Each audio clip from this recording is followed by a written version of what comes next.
नाज़रीन हिते breaking news अवां सां शेयर कंदासीं। सुल्तानकोट मां जिते ॿिनि भाइरनि जे क़त्ल जो केस दाख़िल कयो वियो आहे। ब्रेकिंग न्यूज़ बाबति तव्हांखे अपडेट कंदा हलूं। सुल्तानकोट मां जिते मारिजी वियल ॿिनि भाइरनि जो क़त्ल केस मक़तूल जे भेण में 5 ॼणनि ते दाख़िल कयो वियो आहे।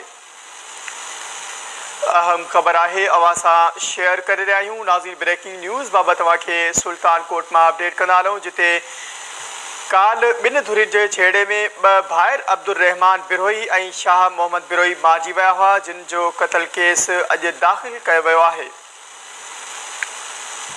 ब्रेकिंग न्यूज़ बाबति तव्हांखे अपडेट कंदा हलूं। मक़तूलनि जी अमर जी फ़रियाद ते मक़तूलनि जे भेणीवे मालिक बिरोही संदसि भाइरनि ते केस दाख़िल कयो वियो आहे। सुल्तानकोट मां इहा ब्रेकिंग न्यूज़ अवां सां शेयर कंदा हलूं। मारिजी वियल ॿिनि भाइरनि जो क़त्ल केस दाख़िल कयो वियो आहे। काल ॿिनि धुरियुनि जे छेड़े में 2 भाइर अब्दुल रहमान बिरोही ऐं हिकु ॿियो भाउ मारिजी वियो हो। अहम ख़बर बाबति तव्हांखे अपडेट कंदा हलूं। मक़तूलनि जी अमर जी फ़रियाद ते केस दाख़िल कयो वियो आहे।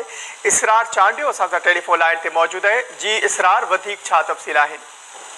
जी, सुल्तानकोट भरिसां सुल्तानकोट थाने जे हद में बिरोही बिरादरी मारिजी वियल ॿिनि भाइरनि मक़तूल अब्दुल रहमान बिरोही ऐं शाह मोहम्मद बिरोही जो क़त्ल केस संदसि अमड़ मसूमात हूर ख़ातून जी फ़रियाद ते संदसि ॼाट जवाबदार अब्दुल मालिक बिरोही संदसि ॿिनि भाइरनि अब्दुल फताह बिरोही, अब्दुल कादिर बिरोही, टेई पुट हाजी गुल मोहम्मद बिरोही समेत गुलाम नबी बिरोही, पुट अब्दुल लतीफ़ बिरोही, अकील अहमद पुट अब्दुल मालिक ख़िलाफ़ सुल्तानकोट थाने ते दाख़िल कयो आहे।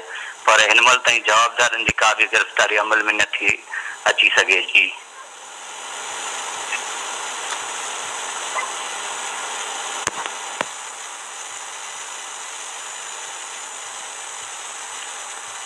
नाज़रीन, ही हुयूं हिन वक़्तु। हाणे अव्हांखे वठी हलूं था जिते अमेरिका में चूंडुनि जे हवाले सां ख़ुसूसी ट्रांसमिशन KTN न्यूज़ ते जारी आहे। तव्हांखे ॾेखारियूं।